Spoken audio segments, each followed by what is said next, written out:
आज जो सत्ता में है वो भी सत्ता में थे, बारी बारी से सब लोग सत्ता में आए थे, लेकिन किसी ने 14 साल तक झारखंड के युवाओं के लिए, यहाँ के मूलवासी या स्थानीय लोगों के बारे में चिंता नहीं की।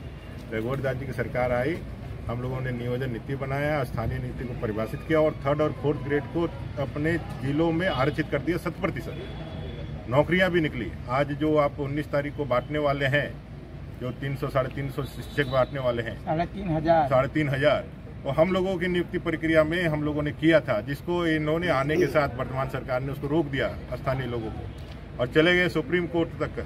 सुप्रीम कोर्ट में जीत करके आया, अवमानना हुआ, तब थक हार करके युवाओं के आप सबके कारण, आपके लड़ाई के कारण, अपने हक अधिकार के प्रति जागरूकता के कारण आज इस सरकार को घुटने पर आना पड़ा है और आकर के वो उसको नियोजन दे रहा है। सर इस नियोजन में सर भारतीय जनता पार्टी ने बार बार अपने आप को साबित किया है, चाहे बाबूलाल मांडी जी के डोमिसाइल की नीति हो, चाहे रघुवर दास जी की 3rd और 4th ग्रेड की नौकरी 100% आरक्षित करना हो।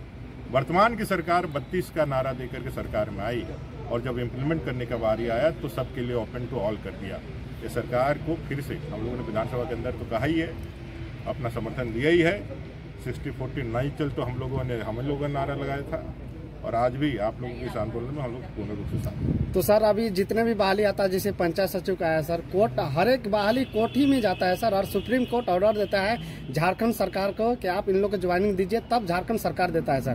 क्या सर अगर हर एक बार हर एक जो बहाली में अगर इसी तरह होता है तो झारखंड के छात्र तैयारी करेंगे, तैयारी करने के साथ साथ केस लड़ने आए हैं सर कि तैयारी करेंगे कि या फिर नौकरी में कैसे क्या करेंगे? झारखंड के हर एक नागरिक को चिंता करना होगा कि कौन झूठ बोल के सिर्फ सत्ता प्राप्त करना और भ्रष्टाचार को अपने लिए कारण साधन बनाना, उसके साथ आपको रहना है कि जो सही मायने में झारखंड बना करके झारखंड का निर्माण और झारखंड को विकसित करने के लिए अपना सर्वस्व निभाता है, उसके साथ रहना है। ये जनता ने उनको मैंडेट दिया, जिसका बेजा इस्तेमाल, जिसका जो गलत इस्तेमाल करके आज झारखंडियों के शोषण कर रहे हैं। खुद कहते हैं हम झारखंडी हैं, झारखंडी अस्मिता की बात करते हैं, झारखंड की भावनाओं की बात करते हैं, उनकी संवेदनाओं को आप उभारते हैं, सत्ता प्राप्त करके फिर उन्हीं के साथ खेलते हैं।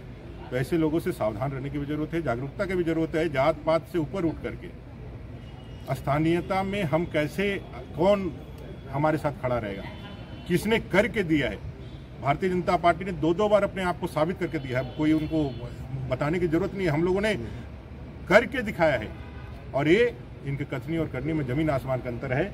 आप इसको तय करिए और युवाओं का ताकत लगे तो इसे सरकार को सबक सिखाइए और सबक सिखा करके इनको बताइए कि जो झारखंडियों के अस्मिता के साथ खिलवाड़ करने का काम करेगा उसको कभी भी यहाँ बर्दाश्त नहीं किया। Sir Jharkhand state student union की तरफ से 60-40 के लेकर सर जो ज्ञापन आपके पास सौंपने आए हैं रिसीविंग को लेकर, क्या सर सहमत है या नहीं है? मैं हमेशा स्वागत करता हूँ। ये आंदोलन हम लोग का आंदोलन है, हम लोगों ने कहा ही है, आपको पूरा समर्थन है, आप आगे बढ़िए। हम लोग विधानसभा के अंदर लड़ रहे हैं, बाहर भी लड़ रहे हैं, आप आगे बढ़िए, आपके साथ हम लोग 100% समर्थन है। सर वर्तमान में जो बहाली आया है, जैसे जेई का परसों आया है और पीजीटी का फॉर्म भरा गया सर, लैब असिस्टेंट का भरा गया, तो भारत के नागरिक उसमें अप्लाई किया है सर, तो क्या सर झारखंड के निवासी उसमें नहीं मांगा है? जिस प्रकार छत्तीसगढ़ का फॉर्म में लिखा हुआ था ऐसे भारत के नागरिक के साथ छत्तीसगढ़ के निवासी होना चाहिए। बिहार का आता 3rd और 4th ग्रेड में उसमें लिखा हुआ था कि बिहार के निवासी होना चाहिए। वर्तमान सरकार और उनके लोगों से पूछना है, क्योंकि वैधानिक ताकत उनके पास है। हम तो सिर्फ आवाज उठा सकते हैं, हम लड़ाई लड़ सकते हैं, हम सुझाव दे सकते हैं, हम संघर्ष कर सकते हैं,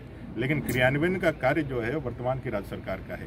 ये सवाल उनसे मौजूद है और हम तो यही कहेंगे, जब ये प्रश्न या जब ये विज्ञापन आया तो वो सारे युवा जिन्होंने बड़े उम्मीद के साथ इनको जिताया था, आज अपना कलेजा में जो दुख है उसको देख रहे होंगे, उसको समझ रहे, महसूस कर रहे होंगे। ठीक है सर, धन्यवाद सर।